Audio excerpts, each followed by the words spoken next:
So I recently reread 1984 for the first time in probably almost 10 years. I listened to this new audio edition that was being released April 4th by Dreamscape Media, narrated by Peter Noble. I got a audiobook arc of this after requesting it on a whim, and honestly, as soon as I got it, I was regretting it because I was like, this is not going to fit in my TBR. I'm not even sure I want to read this right now. And then I started it because why not? And little did I know this book would pull me in, not just the book, but the narration too. And I want to take some time to talk about this narration, how it compares to other narrations that currently exist, because a book like 1984 has a lot of narrations, and also talk about the themes in the book at large as it relates to modern day a bit more towards the end.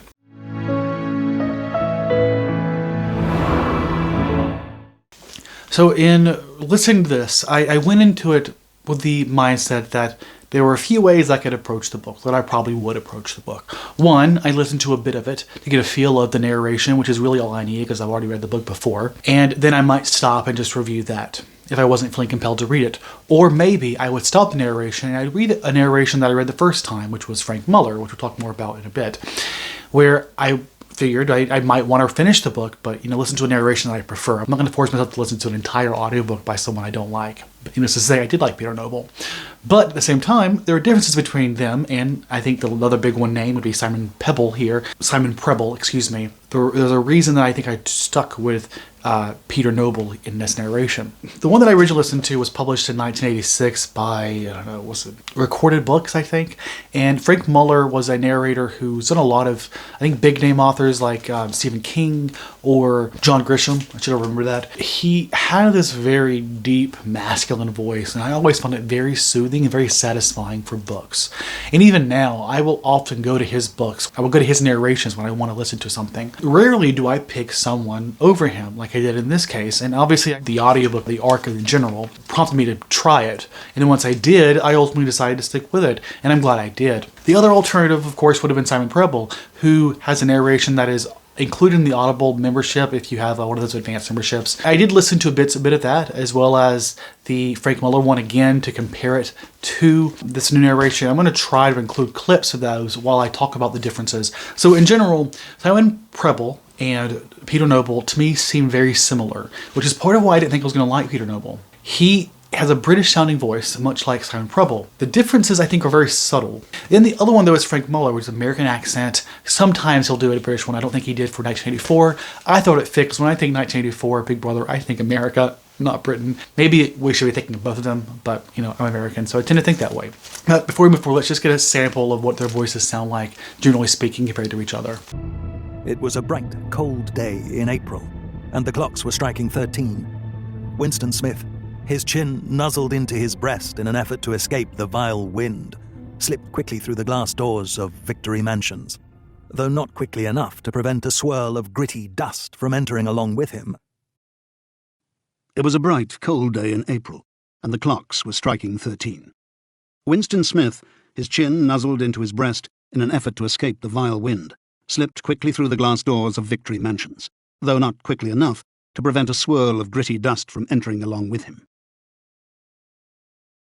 It was a bright, cold day in April, and the clocks were striking 13. Winston Smith, his chin nuzzled into his breast in an effort to escape the vile wind, slipped quickly through the glass doors of Victory Mansions, though not quickly enough to prevent a swirl of gritty dust from entering along with him. Big picture, I prefer Frank Muller's voice in general when it comes to narrations, even after listening to 1984. But there's something to be said about what voice is suited for a particular narration. And there was something about Peter Noble's voice, his willingness to add a bit more emotion to the in-between spaces that makes it feel a little bit deeper. On top of that, I noticed in parts where he was more willing to give us, I think, more extreme voices. I've always loved Frank Muller's voices, but now I have a broader palette, I guess, of types that are out there. Like, I'm more familiar with them, that is to say. And so I recognized that wasn't the case, especially after listening to a segment from Peter Noble and then switching to Frank Muller, realizing that it's not quite as good. It's got its own positive traits, which like the objectiveness of his voice is sounding better in general. But when you're going from moment to moment, in instances where we have different characters, I think it matters how you react to those different voice choices. So let's compare Frank Muller to the other two so we can get a feel, because I think Simon Preble and Peter Noble have very similar approaches here in this segment. Up with your hands! Yelled a savage voice. A handsome, tough-looking boy of 9 had popped up from behind the table and was menacing him with a toy automatic pistol. Winston raised his hands above his head, but with an uneasy feeling, so vicious was the boy's demeanour, that it was not altogether a game. "You're a traitor!" yelled the boy. "You're a thought criminal! You're a Eurasian spy! I'll shoot you! I'll vaporize you! I'll send you to the salt mines!" "Up with your hands!" yelled a savage voice. A handsome, tough-looking boy of 9 had popped up from behind the table and was menacing him with a toy automatic pistol. "You're a traitor!" yelled the boy. "You're a thought criminal! You're an Eurasian spy! I'll shoot you! I'll vaporize you! I'll send you to the salt mines!" "Up with your hands!" yelled a savage voice. A handsome, tough-looking boy of 9 had popped up from behind the table and was menacing him with a toy automatic pistol. "You're a traitor!" yelled the boy. "You're a thought criminal! You're a Eurasian spy! I'll shoot you! I'll vaporize you! I'll send you to the salt mines!" So one thing I noticed with Simon Preble and I believe Peter Noble was that they were more willing to give us more like high-pitched children voices. Well, Frank Muller, I think, was more reserved when it came to when he used the child's voices, and 2, I guess, to how extreme he went with it. I think that was one of the critical points why I decided to stick with Peter Noble, because it was working. Generally speaking, I'm not a big fan of British narrations. The accent, for some reason, always feels very academic in a way that turns me off, usually. But I thought it worked really well here, and it just wasn't that extreme, which is ultimately why I decided to go with Peter Noble instead of Frank Muller. As far as why I chose Peter Noble instead of Simon Preble is a bigger conversation, because I think there is a slight difference between the two in a sense that gives Peter Noble a slightly better narration, a little bit more emotion, a bit more characterization. That difference is less extreme than between Peter Noble and Frank Muller. And even then, Frank Muller is still phenomenal. It's just in the context of this book, it didn't work as well for me. So ultimately, that's really why I chose Peter Noble. But I mean, if you want Simon Preble, it's there. If you're an Audible user, still, if you can get your hands on Peter Noble, I think it's more preferable. I've only listened to a few minutes of Simon Preble, but even then, I feel as if Peter Noble does a better job here. Of course, because 1984 is a pretty big book, there were other narrations. The only way I could find narrations that were in English, there's a lot of non-English ones on Audible, I had to go to Google Play Store, where I have several other options by lesser-known narrators who I think are not very good. I do not recommend using them. I think if you're going to read, listen to 1984, that is, I would go with Simon Preble, Peter Noble when it comes out, or the classic Frank Muller one. I will link below where you can find Frank Muller, because it was on cassette tape, and I'm not even sure you can find it published, but it's on archive.org or something, and it's actually easy to access. I wish I was able to access Frank Muller's digital version of it. If you're the kind of person like me who listens to books much faster than is normal, I did not find the age of this audiobook to be a hindrance to that. I felt like I could have gotten through the entire thing just fine. With all that said, those are my thoughts on the narration. I thought Peter Noble did a phenomenal job, honestly. I don't have much of a critique, even if I don't prefer his voice. That's not much of a critique as a personal preference. The fact that I said in the end that I chose him because he was the best fit, I think says a lot. So I think Peter Noble is an excellent narration, phenomenal. I would not have finished his narration if I didn't think so. And as someone who listens to a lot of audiobooks, I think that means something. But at the same time, people have very specific preferences when it comes to audiobooks, myself included. So take that with a grain of salt, and hopefully the samples I provided will give you some idea of what you might prefer. So now let's move on to a bigger conversation about 1984, the book itself, talking about the content.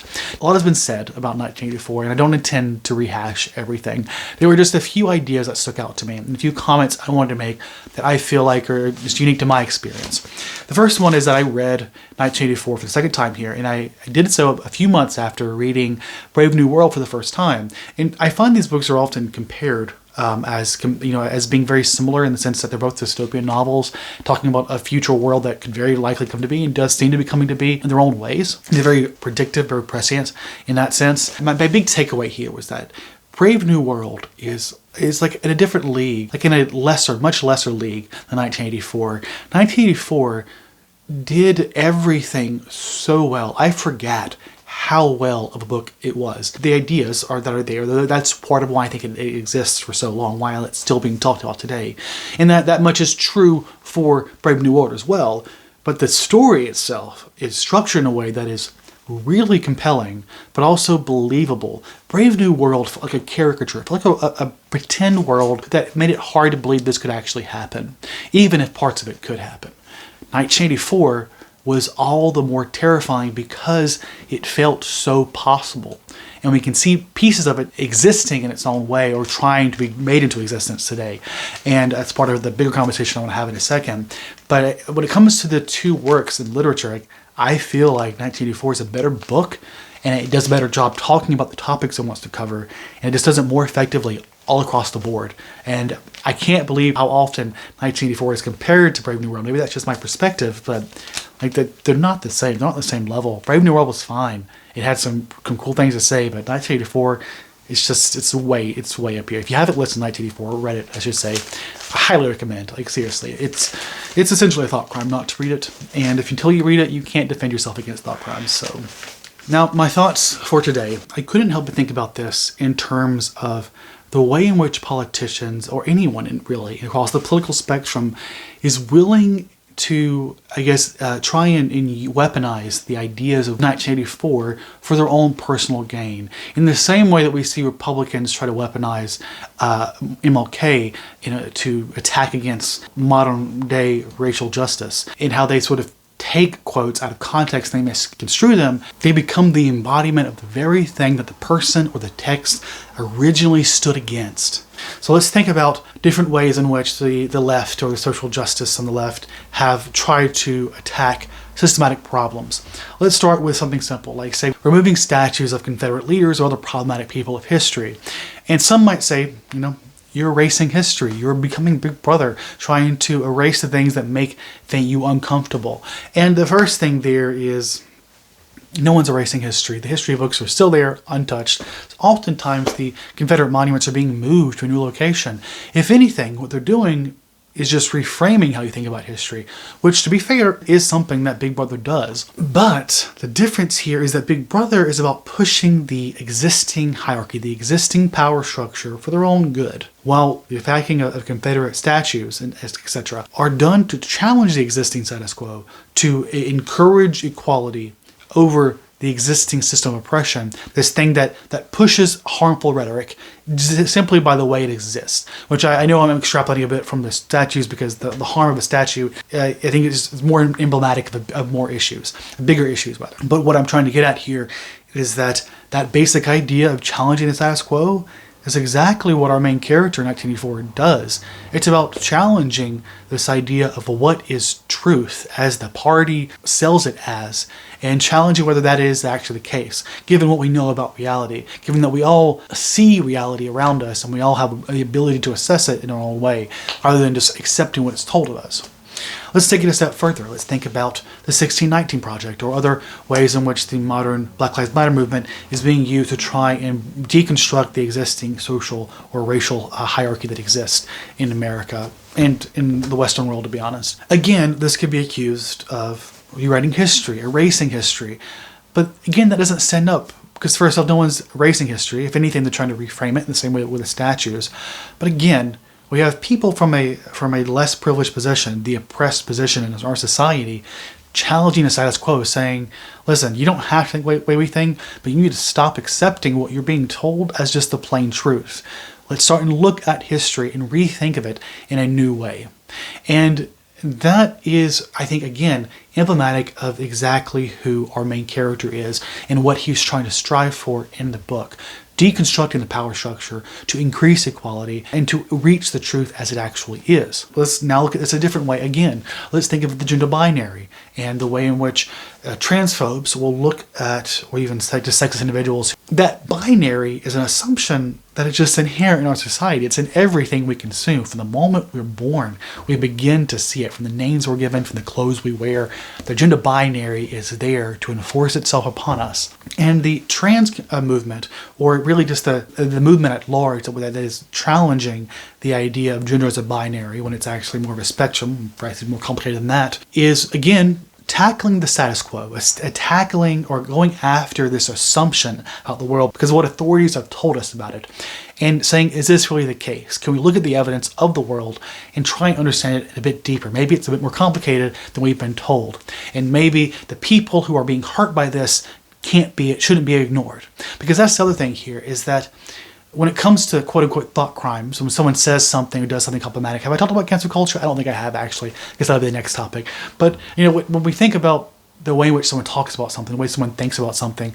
You can think what you want, but when it comes to how you're acting, it becomes problematic. Which again, I'm going to hold that thought for now. But the binary is this assumption about the nature of reality. When, if you look at scientists who study gender, I mean, it's much more complicated than that, especially when you relate to gender versus sex. And the assumption, the desire to just assume that what we have been taught as the default is the truth is really just in the embodiment of Big Brother itself. You're just saying you're comfortable living in this system where what you're told is assumed truth, and you don't want to challenge that one way or the other, because of course it would make you uncomfortable. It would challenge the way which you see the world, which really shouldn't be as terrifying as it is. As scary as it might seem, it really isn't that scary. You know, the world is a bit more complicated than we thought, than what we were taught. And when you push back against that, you don't become Big Brother, but you become complacent to be a part of the party, of the Big Brother, and to push towards their goals. And that's where the harm comes. And that's where I think the conversation of cancel culture, I think it really is just the embodiment of all these different ideas, and how when we target problematic people, what we're doing is we're not just canceling them for thinking differently than us. They're doing and saying things that have an objective difference on the world and a negative impact. And I should also say that cancel culture, I'm using that term because it's so often used, and I don't believe it's even a thing. The point is that cancel culture, as it's often saying, is about accountability. It's about challenging the status quo and saying what you're doing may be the norm, but it's no longer okay. We're no longer going to be content to live in this society where you're trying to push this narrative, push this system of oppression that exists. It's about challenging the existing power structure in a way that reframes a world in a more equal way. At the end of the day, we don't care what you think. I mean, sure, you vote, that does matter. But you can think what you want, but it doesn't mean we have to tolerate you using what you think as an excuse to harm the world. And especially when it comes to people like J.K. Rowling or Dave Chappelle, the way they use their platform in a way that can be harmful, some more objectively than others, which I would say is J.K. Rowling more than Dave Chappelle. And that's why this idea that cancel culture is somehow Big Brother, accusing people of thought crime. That word thought crime is so often used. But at the end of the day, it just doesn't work. I mean, it's a flashy term that's nice. It makes it superficially seem as if you're in the right, you're with Orwell here, when in truth, you're on the exact opposite. You're not even willing to consider a different viewpoint than your own, the one that challenges your status quo. You're pushing the system of Big Brother as it stands. And that's part of the problem, I think, here, is that people on the left or people in the social justice movement often associated with being Big Brother, when in fact they're more like the main character of 1984. Winston's his name, I finally just remembered. Winston, who exists within the system of Big Brother, and they're trying to somehow counteract it, somehow challenge it. Obviously, in that world where everyone around you tells you one thing that you know isn't true, you're purported to be the insane person, but are you insane if you're the one person who knows and admits the truth? And obviously the answer is no. Obviously, what you're doing is you're fighting for the truth. You're fighting to think outside of the box that's been created for us. So now with that said, let's think about Big Brother, or 1984. Let's think about it in how it's actually being embodied, I think, today. There are a lot of ways you could talk about this, but there's one specific way I want to think about this, one specific line of thinking, which relates to Donald Trump and the big lie. The big lie, of course, being that he won the election, that there's fraud everywhere, and let's think about the way in which he approaches this problem.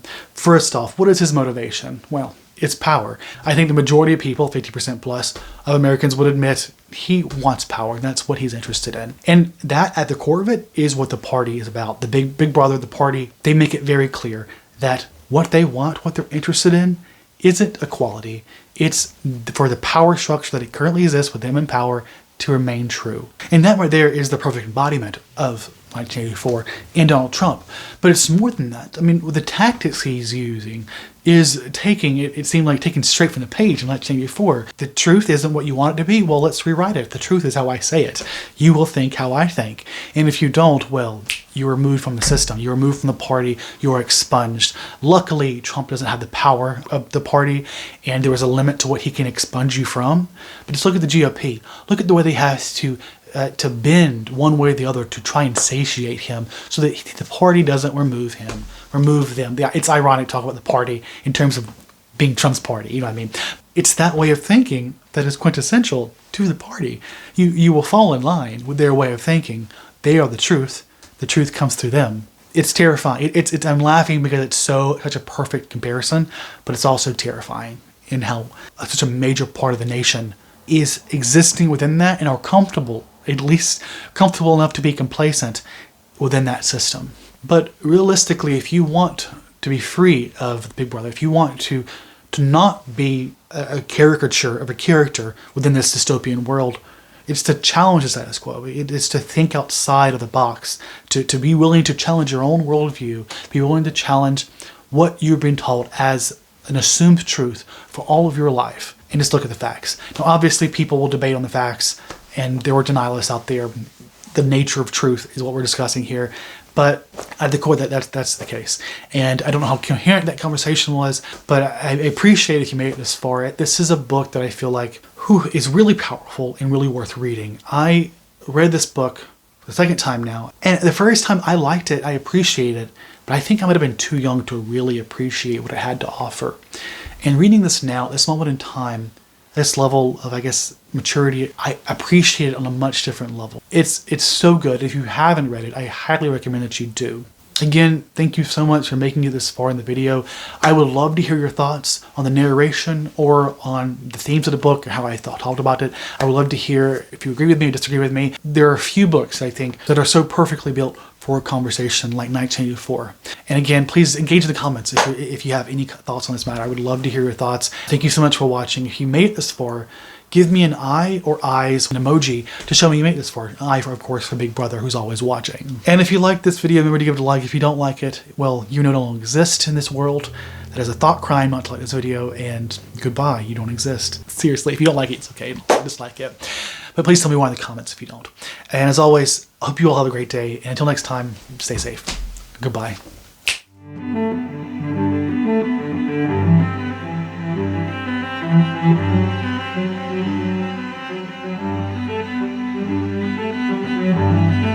Thank you.